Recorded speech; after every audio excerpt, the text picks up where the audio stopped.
হুমায়ুন নামা চ্যানেলে আপনাদেরকে স্বাগতম। আজ আমরা পড়ে শোনাচ্ছি হুমায়ুন আহমেদের লেখা ছোট গল্প 'রূপা'। ভাই, আপনি কি একটা ইন্টারেস্টিং গল্প শুনতে চান? আমি ভদ্রলোকের দিকে অবাক হয়ে তাকালাম। কিছুক্ষণ আগে তার সঙ্গে আলাপ হয়েছে। তাও এমন কোনো আলাপ না। আমি ট্রেনের জন্য অপেক্ষা করছি কিনা জানতে চাইলেন। আমি বললাম হ্যাঁ, এবং ভদ্রতা করে জানতে চাইলাম, আপনি কোথায় যাচ্ছেন? ভদ্রলোক হাসি মুখে বললেন, আমি কোথাও যাচ্ছি না। আমি আমার স্ত্রীকে রিসিভ করতে এসেছি।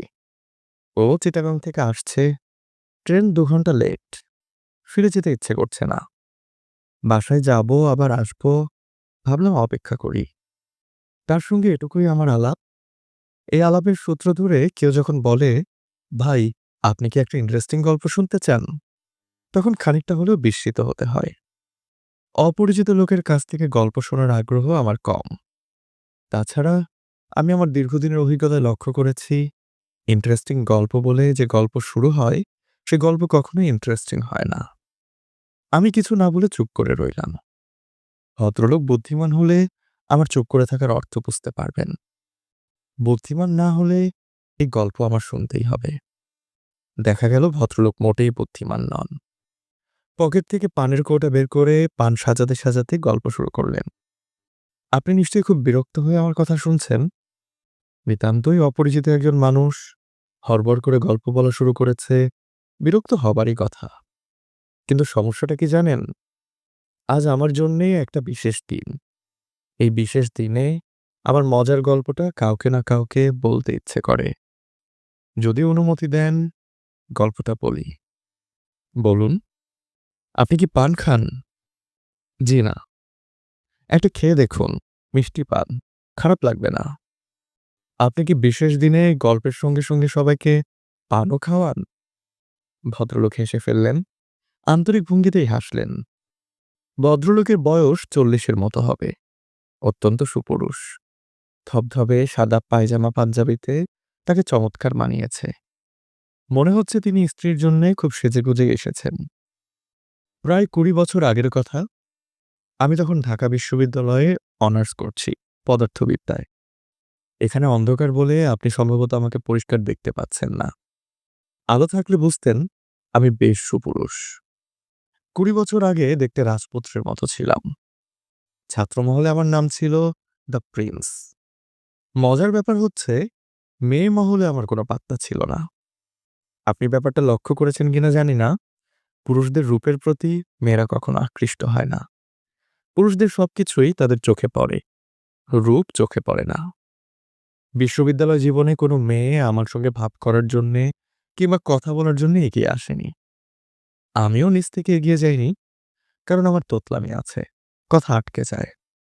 আমি ভদ্রলোককে থামিয়ে দিয়ে বললাম, আমি তো কোনো তোতলামি দেখছি না। আপনি চমৎকার কথা বলে যাচ্ছেন। বিয়ের পর আমার তোতলামি সেরে যায়। বিয়ের আগে প্রচণ্ড রকম ছিল। অনেক চিকিৎসা করেছি।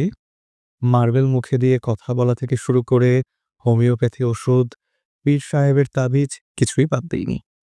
যাই হোক, গল্পে ফিরে যাই। আমার সাবসিডিয়ারি ছিল ম্যাথ এবং কেমিস্ট্রি। কেমিস্ট্রির সাবসিডিয়ারিতে একটি মেয়েকে দেখে আমার প্রায় দম বন্ধ হয়ে যাবার মতো অবস্থা হলো।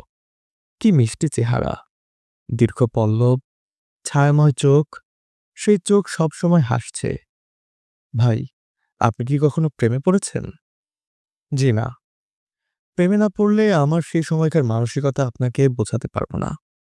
আমি ১ম দিন মেয়েটিকে দেখেই পুরোপুরি অসুস্থ হয়ে পড়লাম। সারারাত ঘুম হলো না। প্রচণ্ড পানির পিপাসায় একটু পরপর গলা শুকিয়ে যায়। পানি খাই আর মহসিন হলের বারান্দায় হাঁটাহাঁটি করি। সপ্তাহে আমাদের ২টা মাত্র সাবসিডিয়ারি ক্লাস। রাগে দুঃখে আমার কাঁদতে ইচ্ছে করে। প্রতিদিন একটা করে সাবসিডিয়ারি ক্লাস থাকলে কি ক্ষতি হতো? সপ্তাহে ২টা ক্লাস মানে ৫০ মিনিট করে ১০০ মিনিট। এই ১০০ মিনিট চোখের পলকে শেষ হয়ে যায়। তাছাড়া মেয়েটা খুব ক্লাস ফাঁকি দেয়। এমনও হয়েছে সে পরপর ২ সপ্তাহ কোনো ক্লাস করল না। তখন আমার ইচ্ছে করত লাফ দিয়ে মহসিন হলের ছাদ থেকে নিচে পড়ে সমস্ত জ্বালা যন্ত্রণার অবসান ঘটাই। সে যে কি ভয়াবহ কষ্ট আপনি বুঝবেন না, কারণ আপনি কখনো প্রেমে পড়েননি। মেয়েটার নাম তো বললেন না। তার নাম কি? তার নাম রূপা। সেই সময় আমি অবশ্যই তার নাম জানতাম না। নাম কেন? কিছুই জানতাম না। কোন ডিপার্টমেন্টের ছাত্রী তাও জানতাম না। শুধু জানতাম তার সাবসিডিয়ারিতে কেমিস্ট্রি আছে এবং সে কালো রঙের একটা মরিস মাইনর গাড়িতে করে আসে। গাড়ির নাম্বার ভ ৮৭৮১। আপনি তার সম্পর্কে কোনো রকম খোঁজ খবর নেননি? না, খোঁজ নেইনি। কারণ আমার সবসময় ভয় হতো খোঁজ নিতে গেলেই জানবো মেয়েটির হয়তোবা কারো সঙ্গে ভাব আছে। একদিনের একটা ঘটনা বললে আপনি বুঝতে পারবেন। সাবসিডিয়ারি ক্লাসের শেষে আমি হঠাৎ লক্ষ্য করলাম মেয়েটি হেসে হেসে একটা ছেলের সঙ্গে গল্প করছে। আমার সমস্ত শরীর কাঁপতে লাগলো। মনে হলো আমি অজ্ঞান হয়ে পড়ে যাব। সব ক্লাস বাদ দিয়ে হলে চলে এলাম। কিছুক্ষণের মধ্যেই সমস্ত শরীর কাঁপিয়ে আমার জ্বর এসে গেল। আশ্চর্য তো! আশ্চর্য তো বটেই। পুরো ২ বছর আমার এভাবেই কাটল। পড়াশোনা মাথায় উঠল। তারপর একদিন অসীম সাহসের কাজ করে ফেললাম। মরিস মাইনর গাড়ির ড্রাইভারের কাছ থেকে বাড়ির ঠিকানা জেনে নিলাম। তারপর মেয়েটিকে সম্বোধনহীন একটা চিঠি লিখলাম।